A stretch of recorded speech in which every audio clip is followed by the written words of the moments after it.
Hello everyone, welcome you again on my channel the concept booster. तो कल हम लोग डिस्कस कर रहे थे केमिकल कैलकुलेशन के बारे में। और केमिकल कैलकुलेशन के अंदर हमने सीखा था एटम्स, आयंस और मॉलिक्यूल्स के बारे में कि एटम्स क्या होता है। और एटम्स हमने देखा था कि atoms are smallest particle of an element that may और may not have independent existence. उसके बाद हमने देखा था मॉलिक्यूल्स। मॉलिक्यूल्स क्या होते हैं? Molecules are combination of atoms that always have independent existence. Means atoms and ions both may have means may be the smaller one. Means किसी भी मैटर के अंदर ये दोनों सबसे छोटे पार्टिकल्स होते हैं, बल्कि आयंस भी सबसे छोटे पार्टिकल्स में से होते हैं, लेकिन एटम्स उनमें से सबसे छोटा है। लेकिन एटम्स के साथ प्रॉब्लम ये है कि एटम्स कभी कभी कुछ एलिमेंट्स के लिए ये फ्रीली एग्जिस्ट करता है, जबकि कुछ एलिमेंट्स के लिए ये फ्रीली एग्जिस्ट नहीं कर सकता है। मीन्स एटम्स के पास इंडिपेंडेंट एग्जिस्टेंस हो भी सकता है और नहीं भी हो सकता है। जैसे हमने देखा था कि हाइड्रोजन, जो कि एक अनस्टेबल एटम है क्योंकि इसके पास एक ही इलेक्ट्रॉन होता है, और फर्स्ट सेल में एक इलेक्ट्रॉन होने की वजह से ये अनस्टेबल हो जाता है, क्योंकि फर्स्ट सेल में दो इलेक्ट्रॉन्स रह सकते हैं, और एक इलेक्ट्रॉन होने की वजह से अनस्टेबिलिटी इसमें आता है। और ये फिर एक इलेक्ट्रॉन या तो डोनेट करता है या फिर एक्सेप्ट करता है, लेकिन ज़्यादातर ये शेयरिंग करके और बॉन्डिंग्स करता है। उसके बारे में हम लोग बाद में डिस्कस करेंगे। बट हाइड्रोजन हो गया, ऑक्सीजन है, नाइट्रोजन है, ये सब एटम्स जो हैं वो फ्रीली एग्जिस्ट नहीं करते हैं। Means they do not have independent existence. और ये सब कैसे एग्जिस्ट करते हैं? तो डायटॉमिक फॉर्म में, लाइक दिस। कुछ एटम्स जो हैं वो जैसे सल्फर S8 के फॉर्म में एग्जिस्ट करता है, इसको हम लोग ऑक्टा एटॉमिक या पॉली एटॉमिक फॉर्म बोल सकते हैं। ओके। कुछ एलिमेंट्स जो हैं वो तीन, जैसे कि ओजोन है, ओजोन O3 मॉलिक्यूल, ये जो है 3 ऑक्सीजन एक साथ मिल करके एग्जिस्ट करता है। तो एटम्स जो हैं अलग अलग तरह से उनका एग्जिस्टेंस होता है, लेकिन ज़्यादातर एटम्स जो हैं उनके पास इंडिपेंडेंट एग्जिस्टेंस नहीं होता, जिसकी वजह से वो कॉम्बिनेशन करते हैं और वो वेरियस एटॉमिसिटी के साथ, जैसे diatomic, hydrogen, oxygen, nitrogen diatomic है, इनमें दो एटम्स कंबाइंड हैं, इसलिए हम इनको डायटॉमिक बोलते हैं। ये ऑक्टा एटॉमिक हो गया सल्फर। ओजोन जो है वो ट्राइएटॉमिक है। फॉस्फोरस की बात करें तो ये टेट्राएटॉमिक होता है, इसके पास 4 फॉस्फोरस एटम्स एक साथ कंबाइन होते हैं। तो एटम्स जो हैं वो इन स्मॉलेस्ट पार्टिकल होते हैं किसी भी एलिमेंट के, लेकिन उनका एग्जिस्टेंस जो है वो इंडिपेंडेंट हो सकता है और कई बार नहीं भी होता है। ओके। मॉलिक्यूल्स, हमने देखा कि मॉलिक्यूल्स भी स्मॉलेस्ट पार्टिकल्स हैं, लेकिन ये मॉलिक्यूल्स बनते हैं कॉम्बिनेशन ऑफ एटम्स से। और ये कॉम्बिनेशन जो है वो दो सेम एलिमेंट का हो सकता है, लाइक H2 में दो हाइड्रोजन एटम्स एक साथ कंबाइन करके इस H2 को बना रहे हैं, या ऑक्सीजन की बात करें तो दो ऑक्सीजन एटम्स मिल करके एक ऑक्सीजन का मॉलिक्यूल बना रहा है। ओके। और ये कॉम्बिनेशन दूसरे दूसरे एटम्स यानी हेटेरो एटम्स के साथ भी हो सकता है, जैसे कि कार्बन और ऑक्सीजन मिल करके CO2 बनाते हैं, CO बनाते हैं, या नाइट्रोजन एंड हाइड्रोजन मिल करके NH3 बनाते हैं, अमोनिया। तो डिफरेंट टाइप्स ऑफ कॉम्बिनेशन हम देख सकते हैं। ये सभी मॉलिक्यूल्स के एग्जाम्पल हैं। मॉलिक्यूल्स सेम एटम का भी हो सकता है, मीन्स होमो एटॉमिक हो सकते हैं, या फिर डिफरेंट एटम्स के साथ यानी कि हेटेरो एटॉमिक भी हो सकते हैं, like carbon and oxygen, carbon and sulphur, anything like that. Okay. उसके बाद आयंस हमने डिस्कस किया था। आयंस क्या होते हैं? Ions are basically the charge particles, यानी कि जब कोई एटम अपने इलेक्ट्रॉन को लूज़ करे या गेन करे। जब वो लूज़ करेगा तो उसके पास पॉजिटिव चार्ज होते हैं, लाइक कि अगर हाइड्रोजन है, इसने एक इलेक्ट्रॉन लूज़ किया तो इसके ऊपर एक पॉजिटिव चार्ज आ जाएगा। सोडियम है, इसने एक इलेक्ट्रॉन लूज़ किया तो इसके ऊपर पॉजिटिव चार्ज आ जाएगा। और तो ये क्या हो गया? ये आयंस हो गया। ये कैटायंस कहलाएंगे क्योंकि इन्होंने इलेक्ट्रॉन दे करके पॉजिटिव चार्ज डेवलप किया है अपने ऊपर। और कई बार हम नेगेटिव एटम्स को भी देखते हैं, यानी जिन्होंने किसी और से इलेक्ट्रॉन को गेन किया है, like in the case of oxygen. हम ऑक्सीजन जो है ये क्या करता है? 2 इलेक्ट्रॉन गेन करता है, क्योंकि इसके पास अपना ऑक्टेट पूरा करने के लिए यानी अपने स्टेबिलिटी को मेंटेन करने के लिए इसके पास 2 इलेक्ट्रॉन्स की कमी होती है, जिसकी वजह से ये 2 इलेक्ट्रॉन्स किसी और से ले करके उसके साथ बॉन्डिंग करता है, और इसके लिए इस वजह से इसके ऊपर जो है नेगेटिव चार्ज होता है। और ये O2 माइनस जो है, ये इसको हम एनायन बोलेंगे, और ये ऑक्सीजन का एनायन है। ओके। उसके बाद हमने पॉलीएटॉमिक आयंस के बारे में भी डिस्कस किया था। पॉलीएटॉमिक आयंस क्या होते हैं? जहाँ पर दो से ज़्यादा, दो या दो से अधिक तरह के एटम्स जो हैं, अलग अलग एलिमेंट्स के एटम्स आपस में कंबाइन करके और चार्जेस बनाते हैं। लाइक देखा था हमने CO3 2 माइनस के बारे में। ओके। NH4 प्लस के बारे में। और ये सब कैसे होता है ये मैंने प्रीवियस वीडियो में आपको समझा दिया था। तो होप ये सब चीज़ें क्लियर होगा, यानी कि एटम्स, आयंस और मॉलिक्यूल्स के बीच में जो बेसिक डिफरेंसेस है, जितना आपको जानना है केमिकल कैलकुलेशन के अंदर, वो होप यहाँ से क्लियर हो जाएगा। ओके, आज हम बात करने वाले हैं वैलेंसी के बारे में, जो कि एक बहुत ही इम्पॉर्टेंट टॉपिक है। वैलेंसी बिना समझे आप फार्मूला नहीं बना सकते हैं, और इसलिए फार्मूला बनाने के लिए आपको वैलेंसी की ज़रूरत सबसे ज़्यादा होती है। तो हम वैलेंसी के बारे में डिस्कस करेंगे और देखेंगे कि ये वैलेंसी किस तरह से हेल्प करता है हमें फार्मूलाज बनाने में।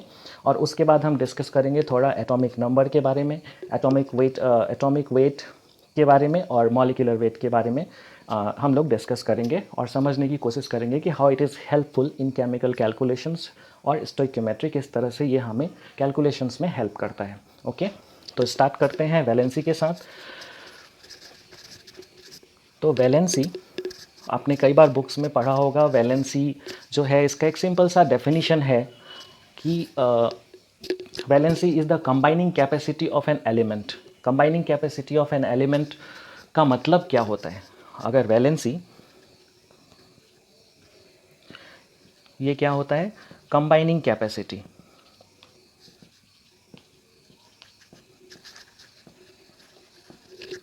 ऑफ एन एलिमेंट, यानी किसी भी एलिमेंट के कंबाइन करने का कैपेसिटी। बट इसका मतलब क्या होता है, ये ज़्यादातर स्टूडेंट्स को पता नहीं होता कि ये कंबाइनिंग कैपेसिटी है क्या, हम इसको कंबाइनिंग कैपेसिटी क्यों बोलते हैं। तो एक्चुअली में इसके पीछे कारण है किसी भी एटम्स का, किसी भी एलिमेंट का स्टेबिलिटी। ओके, ज़्यादातर एटम्स जो होते हैं वो अनस्टेबल होते हैं, क्योंकि हर एटम्स के अंदर या तो कुछ इलेक्ट्रॉन्स ज़्यादा होते हैं या फिर कुछ इलेक्ट्रॉन्स कम होते हैं उनके मीन्स वैलेंस सेल को या लास्ट वाले सेल को कंप्लीट करने में। और इस वजह से इसका वैलेंसी इस मीन्स इसका स्टेबिलिटी नहीं होता, और उस स्टेबिलिटी को पूरा करने के लिए, यानी अपने आप को स्टेबल करने के लिए, वो डिफरेंट एलिमेंट्स से या अपने ही तरह के दूसरे एलिमेंट्स के साथ वो कॉम्बिनेशन करते हैं और कॉम्बिनेशन करके स्टेबिलिटी गेन करते हैं। सपोज़ कि जैसे हम सिंपल सा एग्जांपल लेते हैं हाइड्रोजन का। तो हाइड्रोजन, आपको पता है हाइड्रोजन जो है ये सिंपलेस्ट एलिमेंट है हमारे पीरियोडिक टेबल का, जिसका नंबर 1 होता है, एटॉमिक नंबर 1 होता है। और इसके एटॉमिक नंबर के बारे में मैं यहाँ थोड़ा बता देना चाहूँगा। एटॉमिक नंबर क्या होते हैं? It is actually the number of protons present in the nucleus of an atom. किसी भी एटम में, किसी भी एलिमेंट के एटम में जो नंबर ऑफ प्रोटॉन्स प्रेजेंट होता है, उसी को हम उसका एटॉमिक नंबर कहते हैं। तो हाइड्रोजन का एटॉमिक नंबर 1 है, और इसलिए इसके न्यूक्लियस के अंदर एक प्रोटॉन मौजूद होता है। और जितने नंबर ऑफ प्रोटॉन्स किसी भी एटम के अंदर होते हैं, उसके एक्चुअल स्टेट में, ओरिजिनल स्टेट में, उतने ही नंबर ऑफ इलेक्ट्रॉन्स भी होते हैं। ओके, तो प्रोटॉन्स और इलेक्ट्रॉन्स का नंबर उनके अंदर इक्वल होता है। तो हाइड्रोजन में एक प्रोटॉन और एक इलेक्ट्रॉन होता है। तो ये क्या करेगा, एक्चुअली में हमारे पास जो कैपेसिटी है, अगर सेल के बारे में समझें तो एटम में बीच में न्यूक्लियस होता है और इसके चारों तरफ सेल्स होते हैं, यानी एक ऑर्बिट होता है, ऐसा हम एज्यूम करते हैं। हालांकि ये कॉन्सेप्ट जो है वो ज़्यादा आगे तक स्टेबल नहीं है, मीन्स आगे जब आप हायर स्टडीज़ करेंगे, बाद में मैं डिस्कस करूंगा इसके बारे में, ये कंसेप्ट जो है वो किसी और कंसेप्ट में बदल जाएगा। लेकिन अभी के लिए आप ये समझ सकते हैं कि बीच में न्यूक्लियस और उसके चारों तरफ सेल्स होते हैं जिसमें इलेक्ट्रॉन्स रिसाइड करते हैं। और इन सेल्स में जो नंबर ऑफ़ इलेक्ट्रॉन रिसाइड कर सकते हैं, मैक्सिमम नंबर ऑफ़ इलेक्ट्रॉन्स के लिए हमारे पास एक फार्मूला होता है जो है 2n², where n is the number of the cell, जहाँ पर n नंबर है सेल का। जैसे अगर फर्स्ट सेल की बात करें तो फर्स्ट सेल में हमारे पास 2 × 1 का स्क्वायर, n का स्क्वायर, यानी कि 2 इलेक्ट्रॉन्स जो है वो रह सकते हैं। ओके, अगर सेकेंड सेल में बात करें तो 2 × 2 का स्क्वायर, यानी 8 इलेक्ट्रॉन्स रह सकते हैं। थर्ड सेल में देखें तो 3 का स्क्वायर, यानी 18 इलेक्ट्रॉन रह सकते हैं। तो इस तरह से ये 2n² का फॉर्मूला जो है हम फॉलो करते हैं to find the number of electron that can reside in the cell, मतलब किसी भी सेल में कितना इलेक्ट्रॉन मैक्सिमम रह सकता है। तो हाइड्रोजन के पास जो है वो एक सेल है, और इसके पास एक इलेक्ट्रॉन है, तो इसको एक ही सेल चाहिए, और एक सेल में यानी फर्स्ट सेल में इसके एक इलेक्ट्रॉन होता है। ओके,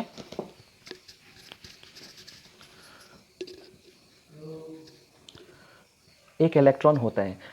लेकिन जो हमारा फार्मूला है उसके हिसाब से यहाँ पर फर्स्ट सेल के अंदर 2 इलेक्ट्रॉन्स रह सकता है, यानी कि अभी भी इसके पास एक इलेक्ट्रॉन के लिए जगह खाली है, जिसकी वजह से इसमें अनस्टेबिलिटी आती है।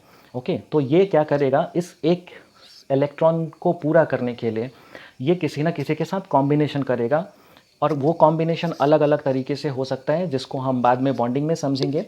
जैसे यहाँ पे अगर एक दूसरा हाइड्रोजन एटम हो, तो ये हाइड्रोजन एटम इस दूसरे हाइड्रोजन एटम के साथ क्या कर सकता है, एक इलेक्ट्रॉन को शेयर कर सकता है इस तरह से। और अगर ये एक इलेक्ट्रॉन शेयर करेगा तो इस हाइड्रोजन के सेल में भी 2 इलेक्ट्रॉन पूरे हो जाएंगे और इस हाइड्रोजन के सेल में भी 2 इलेक्ट्रॉन पूरे हो जाएंगे, और इस तरह से ये दोनों मिल करके एक दूसरे को स्टेबल बनाता है, और इसलिए H2 यानी कि हाइड्रोजन मॉलिक्यूल जो है वो स्टेबल होता है। इसी तरह से एक और एग्जाम्पल अगर हम समझें तो ऑक्सीजन जो है इसका नंबर, एटॉमिक नंबर होता है 8। ओके, और बाद में मैं आपको इलेक्ट्रॉनिक कॉन्फ़िगरेशन के बारे में भी बताऊंगा, जो कि बहुत ही ज़्यादा ज़रूरी है, क्योंकि इलेक्ट्रॉनिक कॉन्फ़िगरेशन बिना समझे आप जो है वैलेंसी का पता नहीं कर सकते, और अगर वैलेंसी पता ना हो तो आप फार्मूला नहीं बना सकते। मीन्स आपका जो सीक्वेंस होगा, जो कंटिन्यूटी होगा वो नहीं रहेगा, और फिर आपको लर्न करने की बजाय उसको रोट लर्निंग यानी कि रटना पड़ेगा। ओके, तो ऑक्सीजन का नंबर होता है एटॉमिक नंबर 8, और इसको अगर हम कॉन्फ़िगर करें तो इसके फर्स्ट सेल में 2 इलेक्ट्रॉन और सेकंड सेल में 6 इलेक्ट्रॉन्स होते हैं। यानी कि इसके वैलेंस सेल में, आउटर मोस्ट सेल में 6 इलेक्ट्रॉन होते हैं। तो इस 6 इलेक्ट्रॉन को अगर हम इस तरह से रिप्रेजेंट करें, और एक दूसरा एटम ऑक्सीजन का जिसके पास अगेन 6 इलेक्ट्रॉन होगा, अगर ये इस तरह से एक साथ आते हैं, अगर आप सिंगल ऑक्सीजन को देखें तो ये स्टेबल नहीं है, क्योंकि इसके सेकेंड सेल में 6 इलेक्ट्रॉन ही प्रेजेंट है, जबकि 6 हमारे पास सेकेंड सेल में जो है टोटल नंबर ऑफ 8 इलेक्ट्रॉन्स हो सकते हैं। यानी कि इसके पास अभी 2 इलेक्ट्रॉन्स की कमी है, जिसकी वजह से ये अनस्टेबल हो जाता है, और इस स्टेबिलिटी को ही पूरा करने के लिए वो रिएक्टिविटी शो करता है, यानी किसी ना किसी के साथ कंबाइन करने का टेंडेंसी रखता है। लाइक ये दूसरे ऑक्सीजन के साथ आसानी से कंबाइन कर सकता है टू शेयर 2 इलेक्ट्रॉन्स। यहाँ पे हाइड्रोजन ने एक इलेक्ट्रॉन शेयर किया था, यहाँ पे 2 इलेक्ट्रॉन का शेयरिंग होगा 2 ऑक्सीजन एटम के बीच में टू मेक इट स्टेबल, और इस तरह से हमारा O2 जो है वो स्टेबल हो जाता है, क्योंकि 2 ऑक्सीजन मिल करके एक दूसरे को बाइंड करते हैं, स्टेबल करते हैं। ठीक है, और यहाँ पर इसकी वजह से ही 2 ऑक्सीजन के बीच में डबल बॉन्ड होता है, हाइड्रोजन में 1 इलेक्ट्रॉन का शेयरिंग है, जिसकी वजह से यहाँ पे सिंगल बॉन्ड होता है। तो इस तरह से हम बॉन्डिंग्स करते हैं। यानी कि हमें समझना क्या था, कंबाइनिंग कैपेसिटी। इट मीन्स कि वैलेंसी जो है कंबाइनिंग कैपेसिटी को बताता है, यानी कि कोई भी एटम किसी और एटम के साथ मिलने के लिए, कंबाइन करने के लिए कितना इलेक्ट्रॉन गेन या लूज़ करेगा। इट मीन्स कि जैसे हाइड्रोजन है, हाइड्रोजन को अनस्टेबल बना रहा है इसका 1 इलेक्ट्रॉन, तो 1 इलेक्ट्रॉन अगर इसको कहीं से मिल जाता है या किसी के साथ शेयरिंग कर लेता है, या तो ये स्टेबल हो जाएगा, और इसलिए इसकी वैलेंसी होती है 1। उसी तरह अगर हम ऑक्सीजन को देखें तो ऑक्सीजन को किसी के भी साथ मिलने के लिए उसके पास उसके जो 2 इलेक्ट्रॉन की कमी है, जो भी उसको दूर कर सकता है, उसके साथ ये कॉम्बिनेशन बहुत आसानी से कर लेगा। जैसे एक ऑक्सीजन एक दूसरे ऑक्सीजन के साथ 2 इलेक्ट्रॉन्स का शेयरिंग करके एक दूसरे को स्टेबल बना रहा है। आप दूसरी तरह से भी इसको देख सकते हैं। जैसे अगर आप देखें तो कार्बन है, कार्बन के पास 4 इलेक्ट्रॉन्स होते हैं।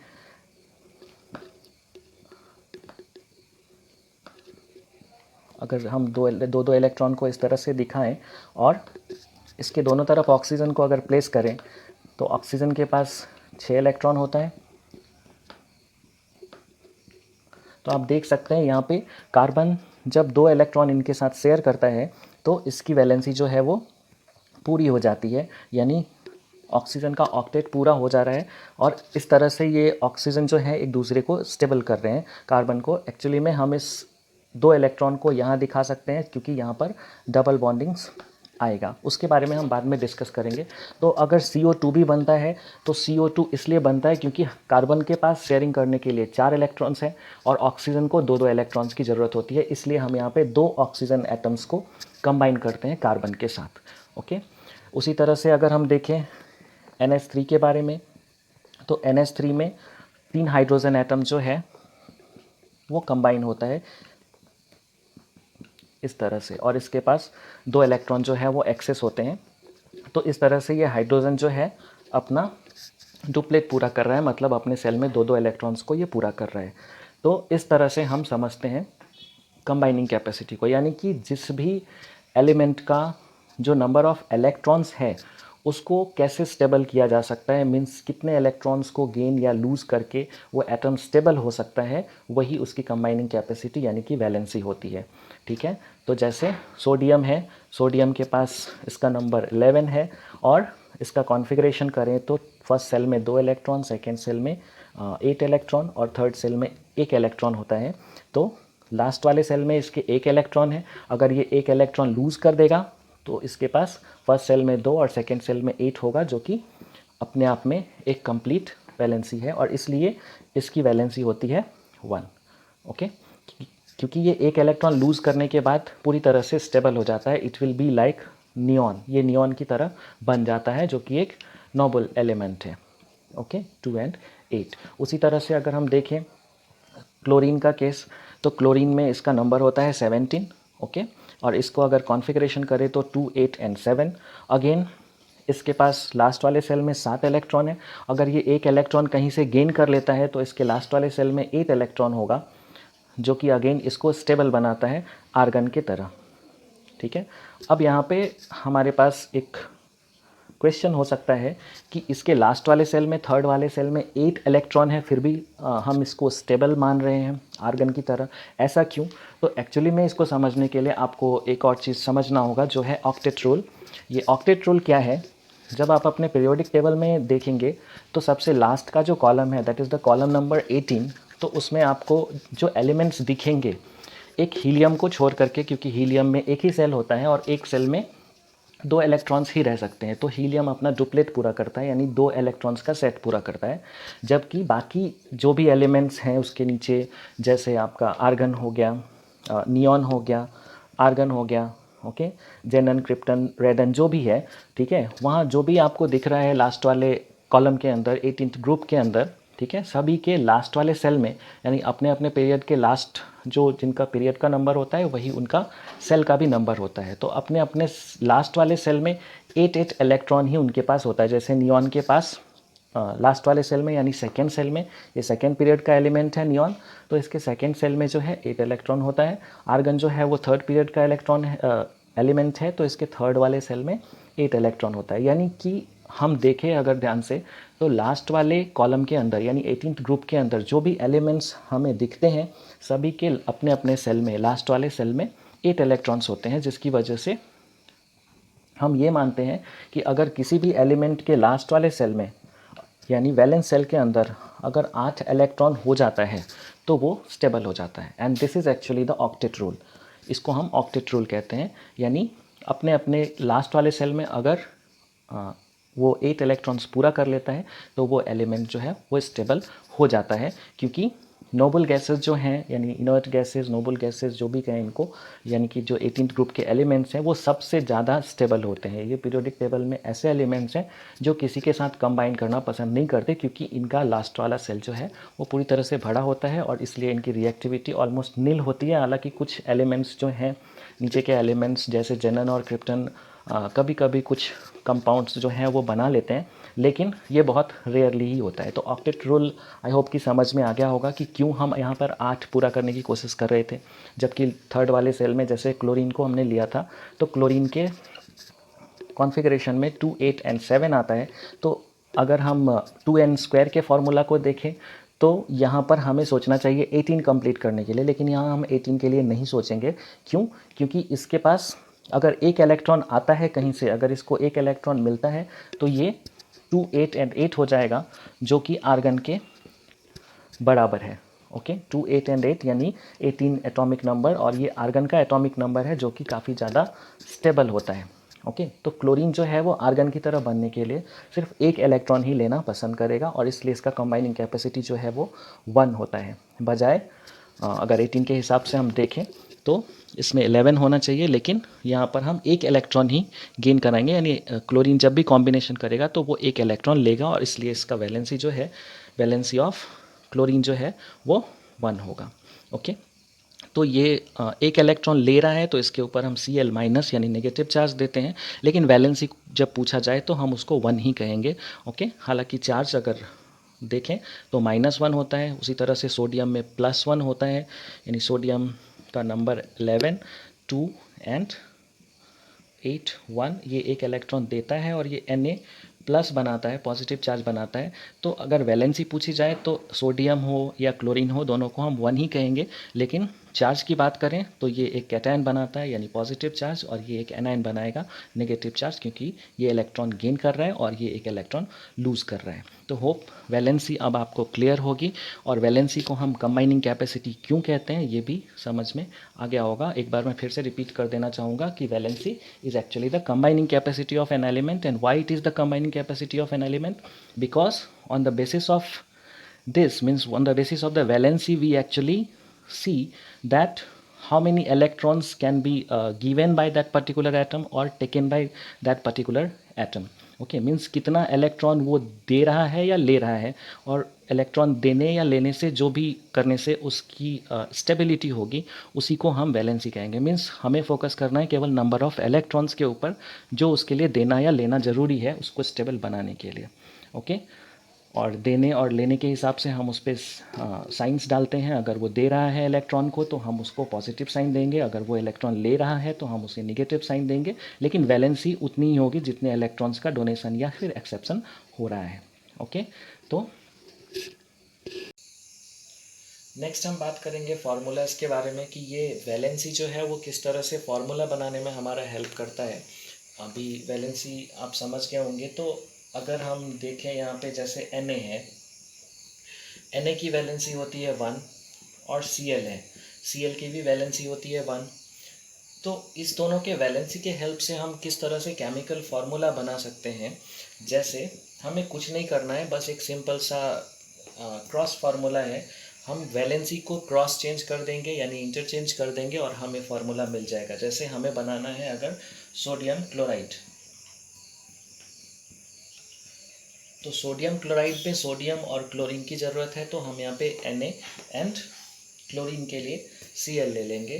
सोडियम की वैलेंसी 1 और क्लोरीन की भी वैलेंसी 1, और इसे हम इंटरचेंज कर देंगे। तो हमारे पास जो फार्मूला आएगा वो Na1Cl1, जिसको हम सिंपली NaCl के फॉर्म में लिख सकते हैं।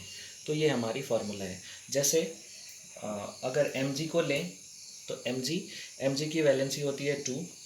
ओके क्योंकि इसका कॉन्फ़िगरेशन होता है Mg का नंबर होता है 12, और इसको कॉन्फ़िगरेशन करें तो 2 8 एंड 2, तो इसकी वैलेंसी 2 होती है। तो हम इसका वैलेंसी यहाँ पे 2 ले रहे हैं, और क्लोरीन की वैलेंसी 1। और अगर आप इसको इंटरचेंज करेंगे तो आपके पास जो फार्मूला मिलेगा वो होगा MgCl2, यानी कि क्लोरीन को Mg की वैलेंसी मिलेगी और Mg को क्लोरीन की वैलेंसी, दैट इज़ MgCl2। तो हमारा मैग्नीशियम क्लोराइड अगर हम लिखते हैं तो मैग्नीशियम क्लोराइड का फार्मूला हो जाएगा MgCl2। ओके अगर हम देखें कैल्शियम है, कैल्शियम का नंबर होता है 20, और इसका कॉन्फ़िगरेशन करें तो कॉन्फ़िगरेशन होता है 2 8 8 एंड 2। तो इसकी वैलेंसी होती है 2, तो कैल्शियम का वैलेंसी 2 हो गया। और इसके साथ अगर हम सपोज़ कैल्शियम ऑक्साइड बनाना चाहते हैं, कैल्शियम ऑक्साइड बनाना चाहते हैं, तो कैल्शियम ऑक्साइड में कैल्शियम और ऑक्सीजन चाहिए। तो कैल्शियम का वैलेंसी 2 और ऑक्सीजन जो है इसका भी वैलेंसी 2, और इसको अगर हम इंटरचेंज कर दें तो हमें जो फार्मूला मिलेगा वो मिलेगा Ca2O2, जिसको हम सिंपली CaO लिख सकते हैं सिंपलेस्ट होल नंबर रेशियो के अंदर। ओके तो इस तरह से ये वैलेंसी जो है हमें हेल्प करता है केमिकल फार्मूलाज बनाने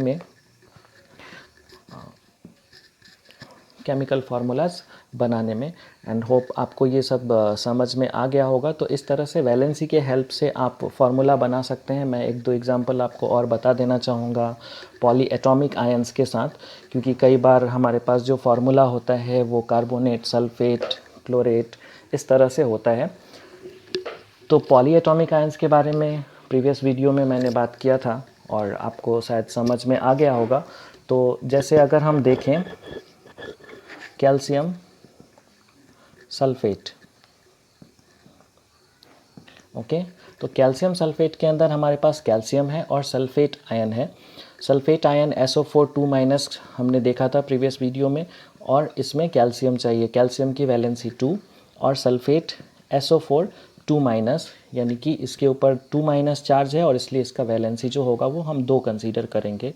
और जब इंटरचेंज करेंगे तो हमारे पास फार्मूला होगा CaSO4। ओके, उसी तरह से अगर हम देखें तो जैसे Na है, सोडियम एंड सल्फेट या सोडियम कार्बोनेट, तो सोडियम कार्बोनेट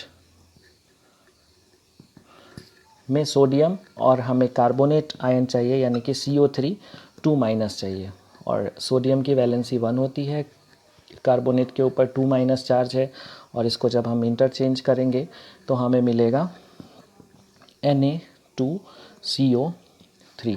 तो इसलिए इसका जो फार्मूला होगा सोडियम कार्बोनेट का वो Na2CO3 हो जाएगा। ओके, उसी तरह से अगर हम देखें जैसे सोडियम एसीटेट अगर हम लें,